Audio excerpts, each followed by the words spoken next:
வணக்கம். இன்னைக்கு ராசி பலன் பத்தி நாம பாக்குறதுக்கு முன்னாடி நான் சில விஷயங்களை சொல்லணும். எப்படின்னா, இப்ப பாருங்க, நிறைய பேருக்கு birth time, birth place, birth date சரியா இருக்காது. தப்பா இருக்கும். அந்த டைம்ல நம்ம ப்ரெடிக்ஷன்ஸ் தப்பாயிடலாம். அதுக்காக இந்த கை ரேகையும் ஜாதகம் ரெண்டுமே நாம கம்பைன் பண்ணி பார்க்கணும். ஸோ இது எப்படி பார்க்கறது? ஜாதகம் மாதிரியே நம்ம கையிலே கூட ராசிகள் இருக்கு, கிரகங்கள் இருக்கு, இந்த லைன்ஸ் இருக்கு. இப்போ இந்த கைரேகையை பார்த்து ஜாதகம் எழுதுவாங்க. ஸோ அந்த மாதிரி எல்லாம் இருக்கு. ரெண்டு விஷயம் ரெண்டு இடத்துலயும் கூட ஒரே மாதிரி ப்ரெடிக்ஷன் சொல்லணும். இப்போ திருமணம்னா இங்க ஜாதகத்திலேயே தசா பீரியட்ல நவாம்ச குண்டல இது கன்ஃபார்ம் ஆனதுக்கு அப்புறம் கைரேகையிலும் கூட அந்த சுக்கிர ரேகை, அந்த திருமண சம்பந்தப்பட்ட லைன்ஸ் எல்லாமே கரெக்டா அந்த ஏஜுக்கு டச் ஆகணும். ஃபைனலி நம்ம இந்த பிரச்சனை பார்த்து அது எப்போ இந்த திருமணம் நடக்கும் கிளியரா சொல்லலாம். அதனால நீங்க இந்த கைரேகையும் ஜாதகம் ரெண்டுமே கம்பைன் பண்ணி பார்க்கறதுக்காக பைரவி ஹாஸ்டல்ல நீங்க கன்சல்டேஷன் புக் பண்ணலாம். இங்க ப்ரெடிக்ஷன் எப்பவுமே ரொம்ப கிளியரா இருக்கும். மிதுன ராசி 2026 ஜூலை இந்த மாதத்துல இந்த வீக்ல நம்ம மிதுன ராசியில பிறந்திருக்கிறவரை ஜாதகத்தை பார்க்கும்போது ஃபர்ஸ்ட் சூரியன் ராசியில இருக்கிறது தேர்ட் லார்ட் இந்த ஃபர்ஸ்ட் ஹவுஸ்.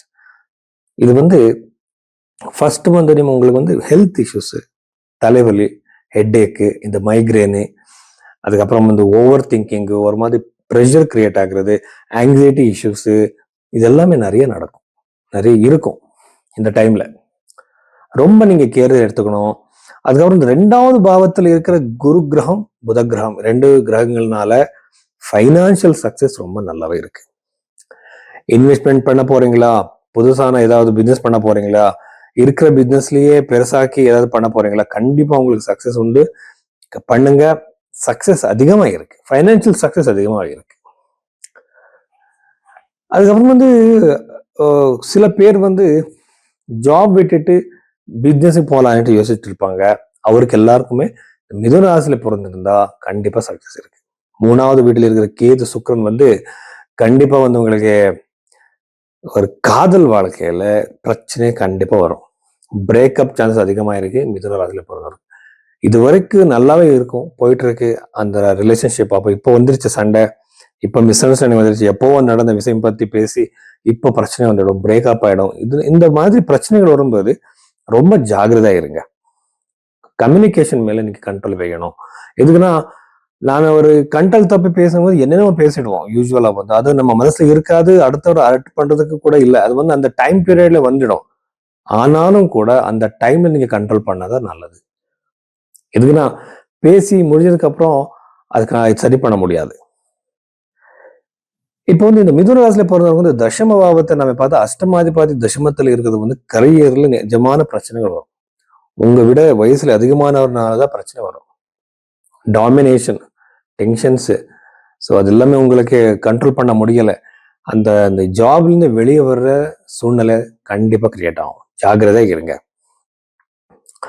நவம் பாவத்தில் ராகுனாலே உங்க அப்பாவுக்கு கண்டிப்பா ஹெல்த் இஷ்யூஸ் வரும். ஜாகிரதையா இருங்க. அது பெருசான பிரச்சனை ஒண்ணுமே இல்லை, எல்லாம் மேனேஜபிள் தான். கரியர்ல ரொம்ப சேஞ்சஸ் இருக்கும், நெகட்டிவான சேஞ்சஸ். ஜாப் பண்றதுக்கு சரியான டைம் நேரம் கிடையாது.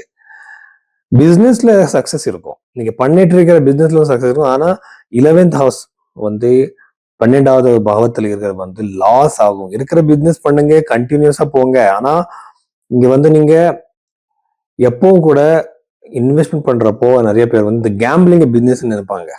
கேம்பிளிங் இல்ல, பிசினஸ் தான் பண்ணணும். ஆனா பிசினஸ் பண்றதுக்கு இந்த டைம் பாசிட்டிவ் கிடையாது. கொஞ்சம் வெயிட் பண்ணுங்க.